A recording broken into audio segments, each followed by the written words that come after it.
Hey folks, and welcome to CarStarz' 10 Cool Facts About Falfa's 55 Chevy 150 in the 1973 film American Graffiti. Fact number 1. There were 3 1955 Chevy cars used to portray Bob Falfa's menacing rival car to Milner's 32 Ford in the film, the primary 255s being 150 models, and the third being a briefly seen Bel Air. The hero car already had a Hollywood resume before American Graffiti ever called its name.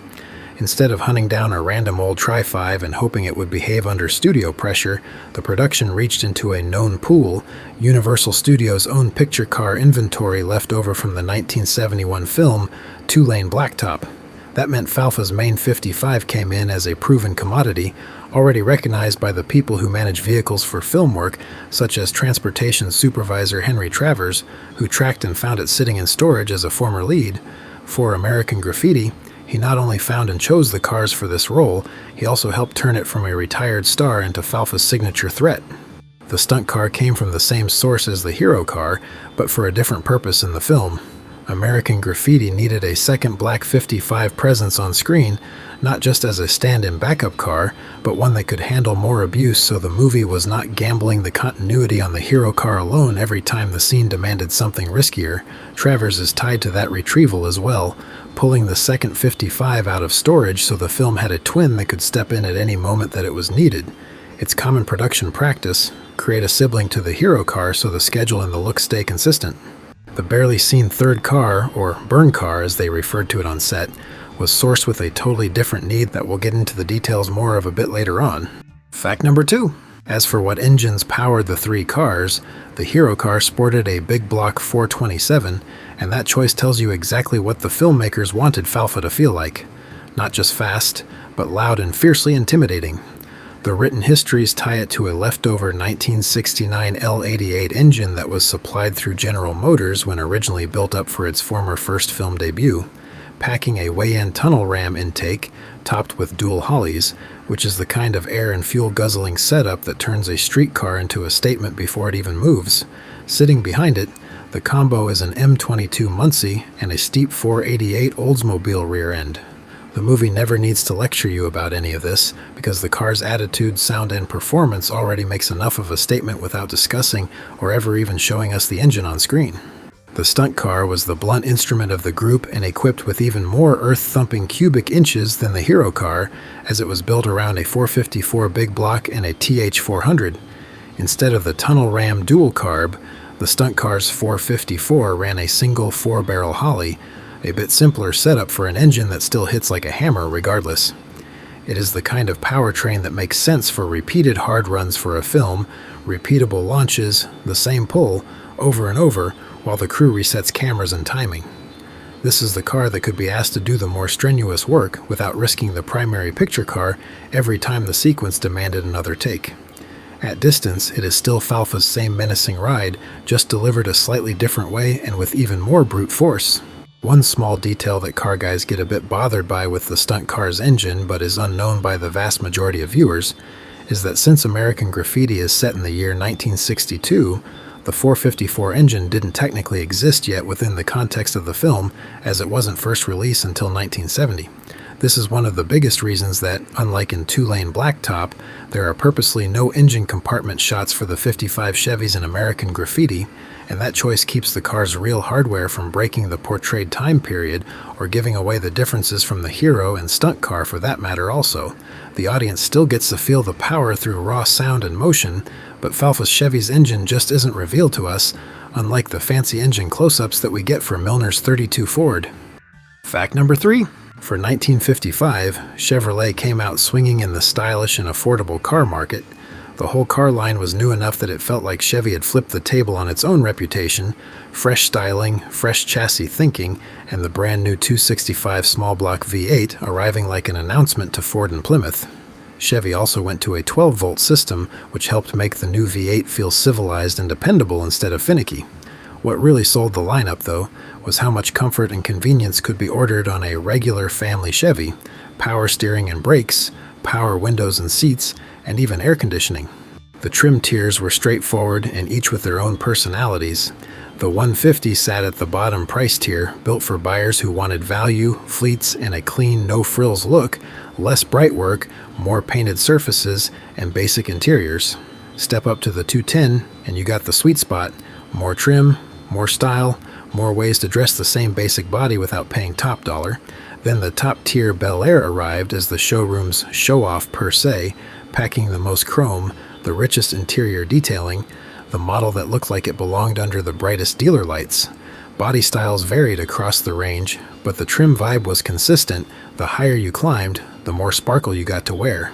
The engine and transmission menu is where you see the real value and bang for your buck.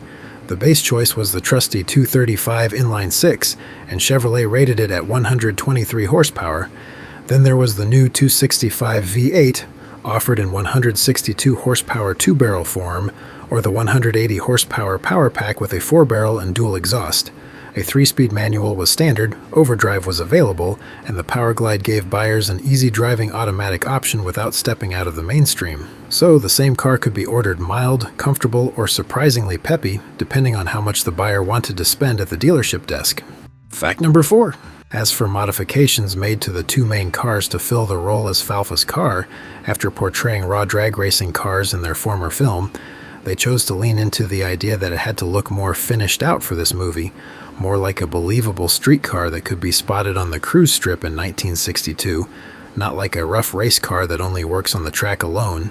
The car was outfitted with a mostly full interior, so the camera could live inside the cabin without exposing too much bare metal or unfinished gaps.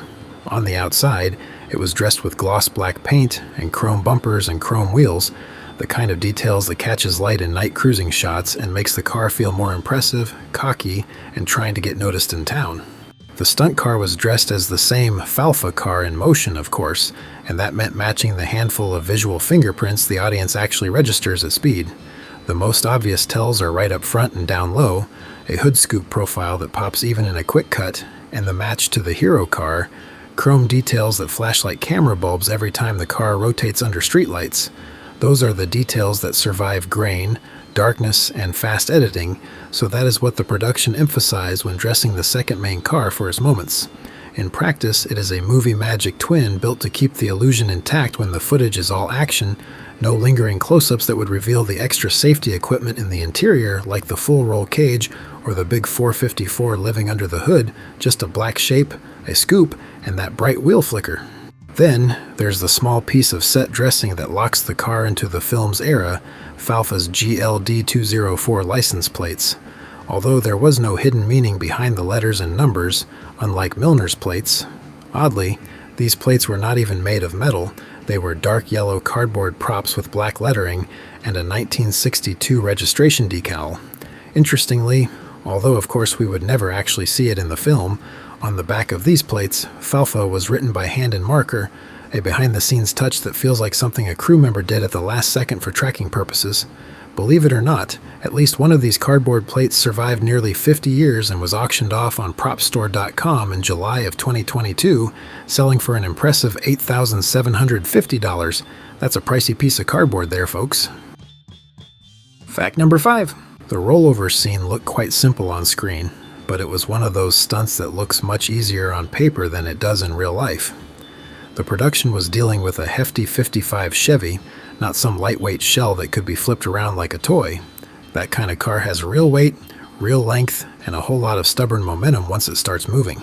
The stunt setup had to be controlled very carefully because the shot was supposed to deliver a precise moment in the film's climax, not just random chaos. The challenge was making the car overturn at the right point, in the right direction, and in a way that actually looked dangerous on camera without turning the whole sequence into an uncontrollable mess. It was a problem of basic physics that they ran into. The stunt Chevy just would not roll over for the scene under its own power and maneuvering after multiple attempts of trying. So, the stunt was instead done with towing, with the car being pulled into the stunt and essentially flung into a rollover. Even with that added control, the rollover still didn't happen exactly the way the production wanted. That is what made the sequence such a headache. The surviving accounts confirm the towing part, but they do not lock down the exact rollover trigger method they actually used, oddly. It could have been a simple edge of a ramp, a rollover cannon, or a number of other methods, but that particular detail is undocumented, so we simply don't know the precise details on that point. What is clear is that the planned tow-assisted rollover was one of the more difficult and frustrating points of production involving the cars. Fact number 6. The wrecked stunt car's post-production fate unfortunately wasn't a lucky one. Once filming wrapped, nobody set it aside as some untouchable piece of Hollywood history. It was treated like many film stunt cars of the era and was seen as just a used-up machine that had already fulfilled its intended purpose. Henry Travers stripped out the drivetrain and removed reusable sheet metal, which instantly changed it from a battered but mostly complete picture car into a mangled shell with only the bones that still had practical value. Even in that wrecked state, it was not worthless, though. A California stock car racer bought the remains because the car still had something useful left in it that he wanted, the full roll cage and the structure.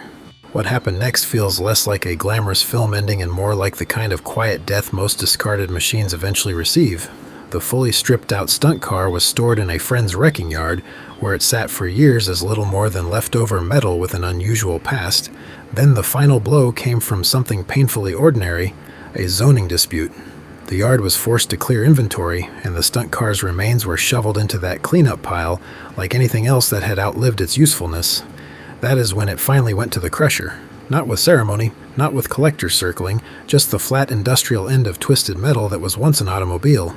The all-stock junk burn car has an even harsher kind of ending because its trail essentially disappears the moment that its one job that it was dragged out of a junkyard to do was finished.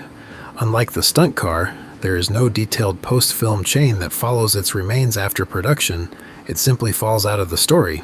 That tells you exactly what it was in the eyes of the production, a disposable effect piece, necessary for one dramatic image and then no longer important. The surviving accounts leave it returned to the junkyard and go silent after that, which in some ways is even bleaker than a confirmed crushing, because it means the car became so expendable that its final end was barely worth recording. Fact number 7. I know what some of you are thinking right now. Wait a sec. Didn't I hear that the 454 stunt car from American Graffiti survived and is still around today? Well, there's a lot of confusion around that point because the surviving 454 powered 55 Chevy with a clean public paper trail, a published chassis number, popular auction coverage from 2015, and the Walt Bailey restoration story was actually a surviving camera car from two-lane blacktop exclusively.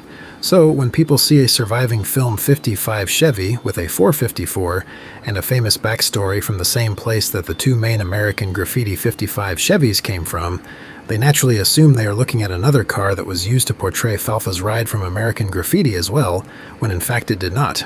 That surviving 454 camera car 55 Chevy ended up separated from the others and among the public because it was sold off right after two-lane blacktop wrapped instead of being kept and stored by the studio with the other two 55s. So, it left the studio stream years before American Graffiti ever turned those remaining studio cars into Falfa's Black Beast. Once you lock that in, the whole mix-up snaps into focus. Therefore, the surviving 454-powered 55 Chevy you occasionally hear about belongs to the history of two-lane blacktop only, not to American Graffiti in any way. Fact number 8. After filming, the Hero 55 didn't get treated like a priceless Hollywood artifact either. It dropped straight into that awkward limbo where a famous movie car is still just an old used car to the people handling it. For a while, it sat in Henry Travers' front yard outdoors, exposed, and waiting for whatever came next. That alone says everything about how differently film cars were seen back then. Today people would rope it off and insure it like treasure. Back then it was parked outside like any other old car that the owner doesn't know what to do with. From there it passed to another owner, still not as a valued collector piece, but as a former picture car with some miles, some scars, and a future that could have gone either way at that point depending on who cared enough to save it or not. By the time the man who did end up actually saving the Hero 55 Chevy, as well as the Hero 32 Ford also for that matter, Steve Fitch, the car was in need of a total overhaul in order to be rescued. The strongest recollections from that period make it clear the 55 demanded serious bodywork and a complete repaint before it could look right again. Then, almost immediately, the car hit Steve with a larger problem. Not long after buying it from the former owner, the old worn-out engine skipped a timing chain and bent all the valves. That turned the whole thing from an intended to be mostly cosmetic overhaul into a full mechanical rescue effort as well. So instead of simply owning a famous movie car that mainly needed some sprucing up, Steve found himself completely restoring one. It was the kind of project that punishes shallow enthusiasm fast. If you were not committed, this is exactly the point where the car could have been abandoned once again.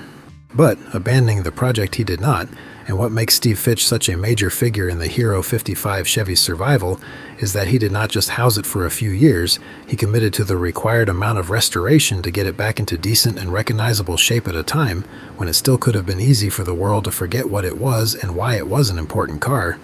And he was doing that hard work in a humble real-world setting, pushing the car in and out and around a one-car garage life, not some big restoration shop with endless help. The Hero 55 stayed alive solely because one man was stubbornly passionate enough to keep fixing what time, storage, and neglect had already started to erase. By the early 1980s, that effort paid off. The car no longer looked like a fading ex-prop, it looked like Falfa's Chevy again, which is exactly why people still talk about it so nostalgically today. Fact number 9. So, is the Hero Falfa 55 Chevy still around today, you ask? Well, after the car left Fitch's ownership in the mid-1980s, the car's public trail became quite thin and stale for many years. The older public write-ups loosely mention the surviving American Graffiti Hero 55 was still in a private collection, but none pointed to a specific museum display or any public sales to pinpoint it with. However, it did eventually turn up in the public eye finally a few years back, and although it is in rather poor shape once again. As of about a year ago, the Hero car's owner brought it into a Colorado shop known as Level 1 Restoration, where it is now in the process of slowly being restored back to its proper American Graffiti glory. So, the car never truly vanished. It was just that the public information on it didn't change for such a long time that it made the story feel frozen in time within old ownership notes instead of the usual activity of a well-known movie car. What makes the Hero car's recent story so unusual is how such a high-profile car didn't pop up at any major public auction blocks. So it was certainly a more secretive ownership history over the years than most well-known movie cars. That surprises people because famous film cars typically seem to reappear through a high-profile auction and a six-figure hammer price. However, this car has not followed that expected pattern. The long-running public ownership trail placed it with an owner in Maryland, and the newer, more important development is that the car resurfacing in Colorado for restoration work under different ownership rather than being put up for a big auction. So, it is the real-deal screen-used car, still carrying the bones that made it famous in the first place, and it will be quite cool to watch it as it transforms back to its former glory, so check out their channel mirroring their shop name of Level 1 Restoration to keep updated on the rebuild progress, folks. Fact number 10.